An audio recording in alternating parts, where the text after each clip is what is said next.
Welcome to Female Season, the podcast where we embrace growth, confidence, and the journey of becoming our best selves together. Hey, beautiful people. Welcome back to Female Season Podcast. I'm your host, Ari Bryant, and today we're diving into the final episode of our Career Level Up series. This one is going to be about interviews, offers, and knowing your worth. So if you ever felt nervous about an interview or struggle with negotiating your salary or, question if you're really ready for this new opportunity, this episode is just for you. The goal of this episode, I want you to walk away feeling prepared, confident, and clear about your value. So first, interviews are a two-way conversation. So you're not just auditioning for them, they're auditioning for you too. So, you have to research this company, know their mission, values, and their latest news. Any and everything about this company, you need to really figure this out and learn it. You got to prepare your story. So just be ready to explain your journey and why you want this role. Sometimes they go into wanting to know who you are, where you're from, like things like that. But have a general story prepared to share with them because they're going to ask you. Know your key achievements. So have 3 strong examples ready. So you can talk about challenges that you faced, actions you took, and the results you delivered. And then I want you to practice some common questions like, tell me about yourself. Why are you interested in this role? What's your biggest strengths or weaknesses? Describe a challenge you overcame. Those are generally the questions that you're going to be asked in any interview you have. It doesn't matter if it's fast food, customer service, or it is a huge corporate type of job. Either way, these are the standard questions that they're going to ask to get to know you. And it is important to have responses to each of these. One tip that I would suggest is to practice out loud. Even if you're in the mirror or, you're using your phone recorder, it's important to do that. I've done this. When I tell you I was applying like crazy, more so recently, like within the past couple of years, and I had like everything memorized. And it's like, I know it sounds weird because like how you memorize things about you, but sometimes it was more so in the format that I was saying it and how I was saying it. I wanted to say in a way that was professional, and I wanted it to be practiced very naturally. So in a way where it doesn't feel like it's rehearsed. So I, had like a little paragraph or a few sentences that answer each of those questions. So whenever they asked me, it was more so a question that didn't have to be specific to the role or the company. So whatever I memorized, I was able to say those same responses to every interview that I was on. And I only had to get super detailed when it came to other questions, but the questions about talking about yourself, why you're interested in this role, what's your biggest strengths and weaknesses, and describing a challenge you overcame, all could be the same answer. Now, I know you're thinking, why are you interested in this role could be specific to the role, but you can find something that's in common with all the jobs and have that scripted, like have that a speech ready just for that. And it really could be universal. So there are some red flags that you should watch. While answering your questions, make sure you're paying attention to what they show you too. Because like I said, they're not just interviewing you. You need to interview them as well. Because you can tell in the interview if they're going to be a good fit or not. And sometimes when we want a job so bad, we overlook those things. But I guarantee you it's going to catch up. It may not be your first month or your first week, but within 6 months, you're going to see like, dang, like, what did I sign up for? So pay attention to the red flags.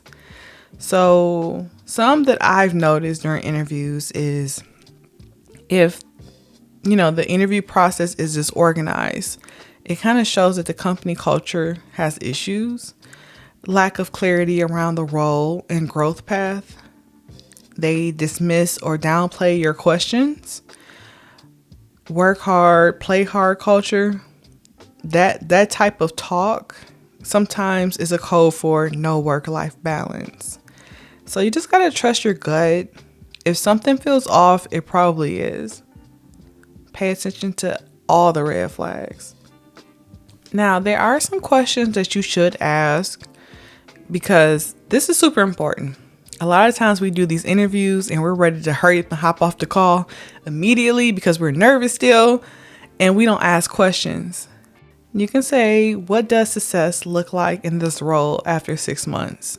You even can go back and say, what does success look like in this role after 60 days or 90 days? That's really important because you kind of want to know what you're getting into. Another question is, how does the team support career development and growth? That's super, super, super important, especially if you're planning to grow in this role. A lot of companies do not have any career development or growth opportunities. Sometimes they say they do, and they really don't. And then also sometimes they do, but it's super hard to get to it, or it's super hard to advance. And you need to know that. Another question is, can you describe the company's approach to work-life balance? Work-life balance is something that's always been important to me. And I feel like if it's important to you, you want to know what is their view on that and how would they make sure that you're maintaining that balance. A lot of times they say something during an interview, so sometimes they can lie straight to your face, and then you're in a role, it could be a whole different thing. But I still would like to get ahead of it and at least see or hear what they have to say about the work-life balance. That's super important to me. Another question is, what are the biggest challenges facing the team right now? I think that's important for you to understand so that you know what you're walking into. A lot of times, whatever the biggest issue is or challenges that they're facing, a lot of times hiring you is supposed to solve the problem. So knowing what the problem is helps you understand how your role is really going to contribute to finding a different outcome or finding a solution to their challenge or problem. So definitely ask that because it can help you see if you're willing to deal with it. Sometimes they don't even have anything for it. Like, hey, this is something new you want to try. We never even tried it. We're hoping you can come in and do it. And that's when you need to decide if it's for you or if it's not. Because if it's something that's from scratch and they're hoping you come in and do it all, and it's a lot of stress that can come with that. But it's up to you to decide if that's something that you want or not. So definitely ask that question. A bonus tip is to write down the questions before the interview, and then you'll look prepared, and it'll also calm your nerves. So if the interview's in person, you can have like on note cards and just say, read it off to them. It looks like you're very prepared. If you are interviewing virtually, you can have a notebook in front of you and have them look that you have your questions written down, and then write their responses. Just like they're writing down your responses, write down their responses too. Because like I said, you're interviewing them as well. So the next part is following up, but without sounding desperate. So this is something huge. A lot of times when we're following up, we're doing it immediately after the interview, or the email is too wordy. You can tell that we desperately want the job, and you can't do all that. You got to have a way of doing it. So I think you should follow up within 24 hours after your interview, but keep it short, sweet, and professional. And I have like an example email. You can say, thank you so much for the opportunity to interview for, and you put the role. I'm even more excited about the opportunity to contribute to, you write the company name. Please let me know if there's any additional information I can provide. Looking forward to next steps. And that's it. No begging, no long essays, no desperation. Straight to the point. But you sent it within 24 hours so that you're still fresh in their mind. They're like, okay, I know exactly who that is. You wait too long and they're interviewing multiple candidates, it could be a bit confusing for them. So within 24 hours is highly recommended. Now, let's talk about salary negotiations. This part is really, really tough. You deserve to be paid what you're worth. Period. I mean, that's it. So I will say this. This was always the toughest part for me.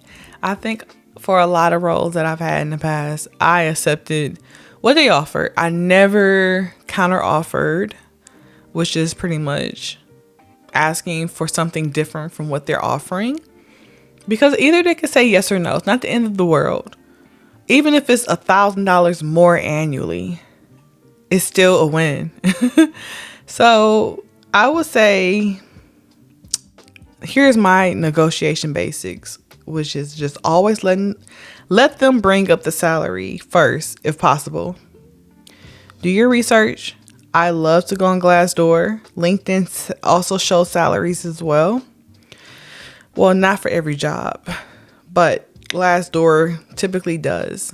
So I will go on Glassdoor and I would type in a company and I would search the actual role and go under salary and see how much they get paid. They even can show you the dates of when people were posting how much they were getting paid. That helped me so much because sometimes you don't know if they're telling you the highest amount is something that's super low. We really never know the truth.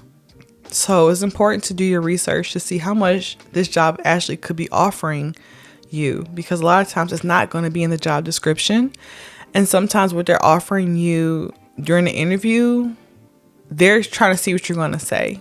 So it's always great to go higher than go lower. If you go higher, they can probably offer you something more than what you were expecting. But if you go lower, you don't know if they were even going to say yes to what you really want. So don't do that to yourself. I've done that multiple times and it really sucks. It really does. So, never accept the first offer without at least asking if there's room for adjustment. So if they offer you something, you can think about it. And if you want to follow up with an email to counter offer, you can kind of say something like, thank you so much for the offer. I'm really excited about the opportunity. Based on my experience in industry research, I was hoping we could explore a salary closer to, and then you put in your targeted salary amount. And you can say, is that possible? And either they can say yes or no.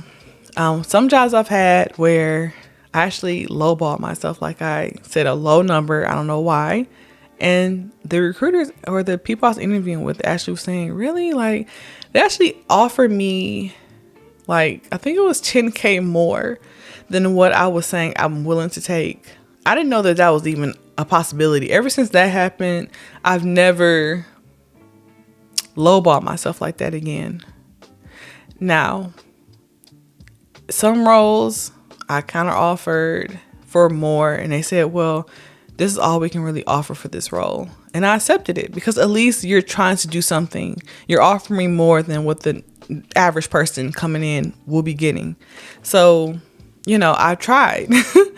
It's some jobs where, like I said, I didn't do anything at all. I just accepted it and moved and kept it moving. And it's one particular job I remember accepting it and I thought I was doing something, but really I could ask for more, but I didn't. So I'm kind of mad at myself about that, but that was a very long time ago. So just make sure that you are negotiating properly, communicating effectively, and doing it all gracefully.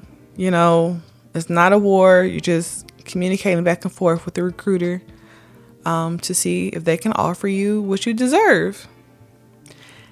And it can become difficult because sometimes if they're not going to, pay you what you deserve, or there's no wiggle room, then that's when you got to make that hard decision and say, well, I can't accept this offer at this time. It gets a bit complicated because you want the job, and it's up to you to decide that. Sometimes you can consider things like healthcare. If it's a job that is covering those premiums and you don't have to come out of pocket, if you calculate how much you would usually pay for healthcare every year or every month for the whole year, it could end up being the same type of salary. So you have to look at the pros and cons, not just salary, but what comes with the job. Are the benefits great? Do they have different events? What are they offering for you? Is it a win? Is it worth your peace? Is the environment so much better? Those are things that you should consider, because I will say this. I happily took a pay cut for my mental health. Happily, and will do it again. Sometimes in some roles, it's not worth it. You rather have your peace than chaos. And it's worth it. You'll figure something out. You can manage the money differently or create a different payment plan for your bills and things like that. So it's doable. But always prioritize yourself and your mental health and physical health. So always be okay with walking away if they're not going to give you what you desire. And sometimes I've seen it where you say, I'm sorry, that's not going to be enough. And they reach out a day later and say, we can offer you this, if they really, really want you. Sometimes they really don't have wiggle room. They only have a budget for this particular amount. And sometimes you won't get a call back. So it is risky, but follow your gut and you will know how to move forward with this. But just make sure that you are getting a salary that you deserve. You set the tone, you value yourself, and sometimes companies can come back later with, like I said, better benefits, bonuses, or adjustments because you asked. So always ask before accepting the offer immediately. My final words on this topic is just knowing your worth. You're not asking for too much. You're not hard to please. You are simply asking for what you deserve. And that's your right. So knowing your worth is a practice. Every resume you send, every interview you rock, every negotiation you attempt is a step closer to becoming the woman who never settles again. And remember, the right role will never require you to shrink yourself to fit. Never. So if this episode helped you feel more confident about your next career move, send it to a woman who needs it too. Feel free to tag at Female Season Podcast on Instagram. When you've updated your resume, booked your interview, or negotiated your offer, I want to celebrate you. So definitely tag us. Like I said, if your Instagram is at Female Season Podcast, and season is SZN. So I have this bonus for you. It's interview prep checklist. It's downloadable. You just join our Facebook private group, Female Season, and you'll be able to access all the documents. So for this 3-part career series, you can download the resume template, the cover letter template. You also can download the clarity checklist as well as the interview prep checklist. All those things can be very, very helpful for you if you are on your journey of changing careers or finding a better job or just starting off. So definitely check those things out and send me any emails if you have any thoughts on this topic or any thoughts on our previous episodes. You can email me at podcast@femaleseason.com, and I will see you in next week's episode. Bye.